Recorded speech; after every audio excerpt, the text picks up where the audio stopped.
Hey, it's Juan Gotti here. Have you ever wanted to ask me a question? Share your opinion on a specific topic, but you never had the place to? Well, now you do, as I will be starting up a new series that will be airing weekly where you can ask me all of the type of questions that you want in regards to the Commanders, the NFL, or just the whole entire sports world. You can email me now at juangottibusiness@gmail.com all of your questions. And once we get enough feedback, the first episode will be airing. Again, you'll have the opportunity to ask me any kind of questions that you want. Hey Juan, what do you think about this player? Hey Juan, what do you think about this coach? Or my Commanders fans out there, hey Juan, what do you think about the sale? This is my opinion on it. What do you think?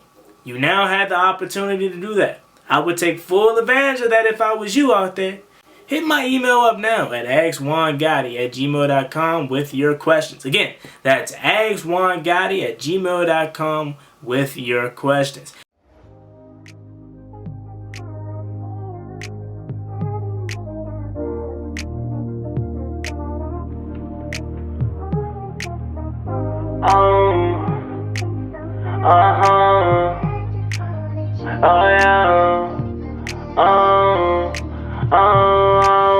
Wait a minute, girl, can you slow down? Wait a minute, girl, what's the rush now? I wanna introduce myself to you. My name is one-on-one guy to prefer now. I like the way you put your fists together. I like the way you do your hair in the morning. I see why all the boys want you, girl.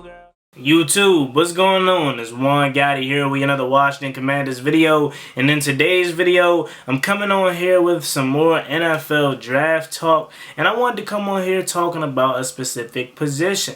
So without further ado, let's get straight into today's video. But before we do, make sure you guys go down below, leave a like on this video, subscribe if you're new, and turn on post notifications so you get notified when I upload a video about the NFL, or in this case our Washington Commanders. We're on the road to 6,000 subscribers, so please hit that subscribe button again if you haven't already. Thank you so much. Let's get straight into today's video. So I was sitting back thinking, and I wanted to propose a question to you guys. As we know, the draft is coming up, and the Washington Commanders have a big task ahead of them. And I was looking at the position groups. I just made a video not too long ago, probably about an hour ago. Go check it out, where I went over the most important position groups I think Washington needs to address. And one of those position groups that I left off was for a specific reason, because I wanted to make this video, and that was the quarterback position. As we know, Washington seems to be moving forward with Sam Howell as their starter, but what about behind him? Yes, we went out and made a move to bring in Jacoby Brissett, but you guys know I'm not that big on the move. Yes, I think Jacoby Brissett is a good veteran guy for his mentor, and he can teach Sam Howell. But we're Washington, guys. We know our history. We know at some point this guy could go out there and play. But the thing is, with having Taylor Heinicke the last couple of years, we know with Taylor Heinicke, at least he's going to make it fun, and he's going to keep us afloat and competent to compete with being a backup. With Jacoby Brissett, I don't get those vibes. I don't, not at all. So, this is what I'm asking. Should the Washington Commanders go ahead and get another quarterback in the draft? I think so. Because not just because I don't think Jacoby Brissett is capable of keeping us afloat if he needs to play, but I don't feel comfortable with just having two quarterbacks on our roster right now. So I think we need to go ahead and bring in another guy. Having three quarterbacks is way better than having two. You know, that's a complete quarterback room in my opinion. You know, and this draft is loaded with depth quarterbacks. The one I want to talk about specifically, though, is Tennessee's Hendon Hooker. Here's the thing with Hendon Hooker, man. He's a 25-year-old guy. Should have been in the NFL, but injuries, redshirting, derailed his draft stock, you know, and his eligibility for draft, right? So, with Hendon Hooker being a 25-year-old rookie, I think this is the perfect place for him. Because, no, he's not going to be expected to come in and play. He's not going to be expected to, you know, really start or anything like that. However, he's a guy that can fit Eric Bieniemy's scheme. He's a dual threat. He has some size on him. He could be a Jalen Hurts kind of guy, you know, with the RPO kind of thing. And it definitely sucks because he's a guy that was really playing well for Tennessee last year. And at a point in time, Hendon Hooker was a guy that a lot of people thought could have been, you know, early second round pick in previous drafts, or maybe even first round guy, because he has the talent to play at this level, you know. But he will be a project, and due to his injuries, that project won't be able to take place because he's already 25. A project is ready really for a guy that's 22. You know, he could sit for a couple years, get better, and all of that. But you can't do that with him. So that's why he's going to be mainly a backup in this league, unless he's given a chance to play. But right off the bat, that's not going to happen. He's going to be a backup. So I think Hendon Hooker will be the perfect guy here because of the talent and because of the scheme fit.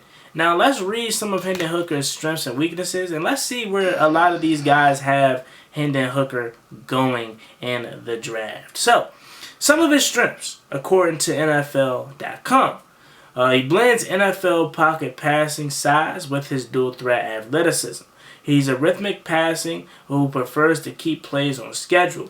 He's a good option time. He has a good operation time and twitchy release in the quick game. Patience in allowing route combinations to develop. Footwork is a dialed in and consistent, as you'll find amongst the NFL quarterback prospects. Avoids high risk, low yield throws for the most part. His touchdown to interception ratio was a 58-5 in the last 2 seasons. He sticks with delivery regardless of the pressure. He fills edges collapsing and climbs the pocket to safety. Helps identify protection for running backs. Above average acceleration for success on called run plays. That is his strengths, and a lot of good strengths, you know. A lot of things that, again, if he was younger, you could work with, and he could possibly bloom into this starter. But for the simple fact that he was injured, you know, he's already 25 coming in the league. I don't think a lot of teams look at Hendon Hooker as a potential starter. So let's read some of his weaknesses. He's a sustained torn ACL in his left knee late last season, so I'm not even sure if he's 100%. I'm not sure. He probably could be, but maybe not. Coming off of an injury as a 25-year-old rookie, rarely required to go through or get through a slate of progressions in the Bulls offense. So that's not saying that he can't do it, but that just means his first read was always there, and they felt comfortable doing that as opposed to allowing him to go through his progressions like boom, boom, boom. Not saying he can't do that, but they felt more comfortable allowing him to just go with the first option, which that's something that he can get better at the next level, obviously. Next thing is that he might need to prove he can make window throws into stationary targets. Sell too many passes over his head, sell too many throws over the hashes or between the hashes. Struggled when forced to throw on the move. Left touchdowns on the field due to inconsistent placement on deep throws. Internal clock his snoozes at times, leading to sacks that it could have been avoided. Takes on too much contact as a runner. Yeah, so that is some of his weaknesses. If you ask me, his weaknesses, yeah, definitely outweigh his strengths. But a lot of his weaknesses are things that can be corrected at the next level. But again, this is why I'm saying he could be a good third stringer. You know, that could possibly morph into a second stringer. I don't see him being nothing more than a starter, but he fits exactly what Eric Bieniemy wants to run and could run. A dual threat guy. You want to have an athletic quarterback, and he can mirror Sam Howell. Now, obviously, Sam Howell can be the starter. He's a guy that we actually can move the future with because he's 22. And then Hooker, he's not that. He's 25-year-old rookie, and Sam Howell's a guy that, for the most part, has been pretty healthy. Hopefully that continues. So I'm looking at guys like Hendon Hooker, Stetson Bennett that are, you know, much older and coming out, but these guys could be quality backups. Now, so Hendon Hooker, like I said, is a really good talent, and man, it just sucks that injuries really derailed his chances of actually being a starter right off the back in the league. And now he's 25 and he's going to be a rookie. A lot of people have him projected to go second round, maybe third. And if that's the case, then I probably wouldn't take a flyer on this guy because I know we have other positions in need. But if he's like if he gets pushed back, like maybe late third, fourth round, then you got to take a chance on him, man, because he's a really good talent. And if it wasn't for his injuries, man, and everything else that happened with his college career, he would probably have came out and been in the NFL, because he has the talent and he could be a project. But the thing is, no one wants to take a chance on a 25-year-old project. But that's just my opinion. Let me know what you guys think about this video in the comment section down below. Would you take a chance on Hendon Hooker or any of these other depth quarterbacks? How do you feel about the Washington Commanders quarterback room overall? Leave your comments and thoughts down below. As always, me and boy Juan Gotti. Like, comment, subscribe. Hails to the Washington Commanders. We're on the road to 6,000 subscribers. See you guys in the next video. I'm out. Peace.